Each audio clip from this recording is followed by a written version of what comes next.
आज Doubtnut app download करें। Doubtnut पर अपने सभी गणित, रसायन विज्ञान, भौतिक विज्ञान और जीव विज्ञान के डाउट्स का करो सफाया। बस प्रश्न की फोटो खींचो, एक ही प्रश्न को क्रॉप करो और तुरंत वीडियो सोल्यूशन पाओ। अभी डाउनलोड करें। शैथिल्य लूप में एच का वह मान जो चुंबकीय क्षेत्र को शून्य करने के लिए आवश्यक है। ए ऑप्शन धारणशीलता, बी निग्रहित को जो है दोस्तों निग्राहिता बोला जाता है, ठीक है, एक्चुअल में यहाँ पर, ठीक है, निग्रहित लिख दिया है। सी ऑप्शन यहाँ पर है लॉरेंस बल, डी ऑप्शन उपरोक्त में से कोई नहीं। तो यहाँ पर देखिए दोस्तों, हमको पूछा जा रहा है शैथिल्य लूप के बारे में, ठीक है। तो शैथिल्य लूप क्या होता है इसको हम समझ लेते हैं, ठीक है। तो ये आपको दिख रहा होगा दोस्तों यहाँ पर चित्र, ठीक है। यहाँ पर देखिए दोस्तों, एक्स अक्ष में मैंने एच लिया है, ठीक है। ये एच क्या बता रहा है दोस्तों? एच जो है हमारा, जो हम बाह्य चुंबकीय क्षेत्र लगाते हैं ना, उसकी तीव्रता को बता रहा है, ठीक है, एच, ठीक है दोस्तों। और वाई अक्ष में हमने आई लिया है। आई क्या बता रहा है दोस्तों? इस बाह्य चुंबकीय क्षेत्र की वजह से जो वस्तु में चुंबकीय क्षेत्र प्रेरित हुआ है ना, तो इसको हम लोग बोलते हैं चुंबकन तीव्रता, ठीक है। कई बार आई की जगह बी भी ले लिया जाता है दोस्तों, जो चुंबकीय क्षेत्र प्रेरित हो रहा है वस्तु में, ठीक है। तो इसको आई एच कर्व या बी एच कर्व भी हम लोग कभी कभी बोलते हैं, ठीक है। बी भी ले लिया जाता है इस दिशा में, ठीक है। तो ये हो गया B H curve, I H curve. तो बी एच कर्व जो होता है वो क्या होता है देखते हैं। देखिए दोस्तों, ये जो बिंदु ओ आपको दिखाई दे रहा है, ये बिंदु ओ क्या है? यहाँ पर अभी देखिए हमने कोई बाह्य चुंबकीय क्षेत्र नहीं लगाया, तो हमको वस्तु में कोई चुंबकत्व प्रेरित नहीं होगा दोस्तों।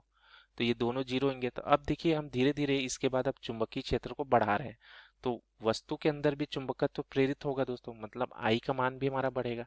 तो ये देखिए दोस्तों, धीरे धीरे ये आई का मान यहाँ तक बढ़ रहा है। और जब बिंदु ए पर जब ये पहुंचता है और इसके बाद जब हम बाह्य चुंबकीय क्षेत्र को बढ़ाते हैं दोस्तों, तो फिर वस्तु में जो चुंबकत्व है ना, वो नहीं बढ़ता दोस्तों, स्थिर हो जाता है अब।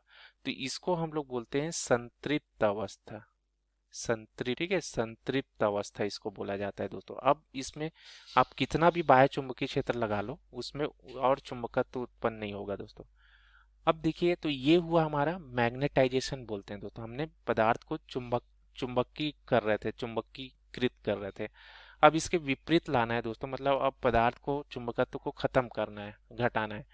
तो इसी पथ को फॉलो करना चाहिए दोस्तों, ये डैश डैश पथ है, इसी में आना चाहिए, लेकिन ऐसा नहीं होता दोस्तों।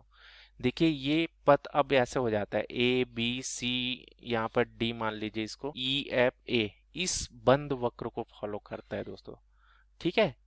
तो ये जो बंद वक्र है ना, इसी को बोलते हैं शैथिल्य वक्र, इसी का नाम दिया गया है दोस्तों, ठीक है।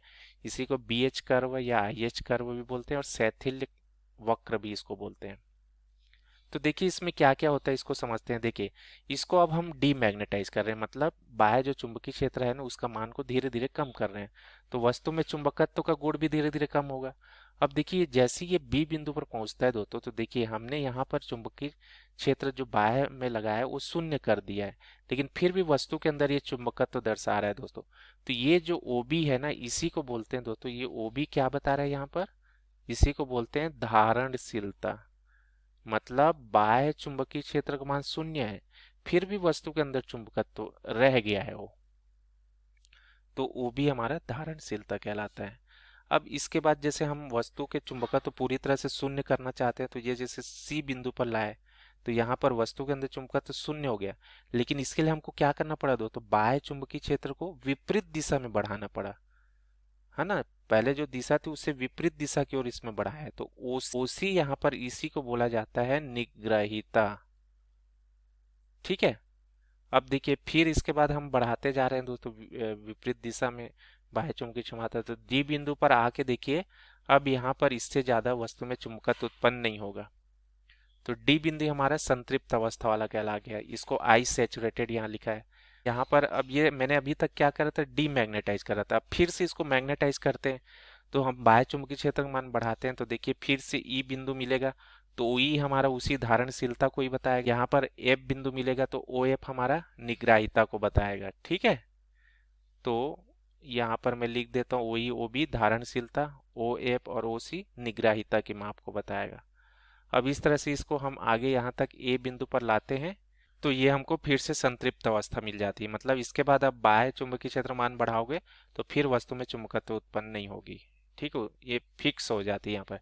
तो ये देखिए पूरा ये जो वक्र है ना, शैथिल्य वक्र कहलाता है। अब देखिए दोस्तों प्रश्न में क्या पूछा है उस पर आते हैं।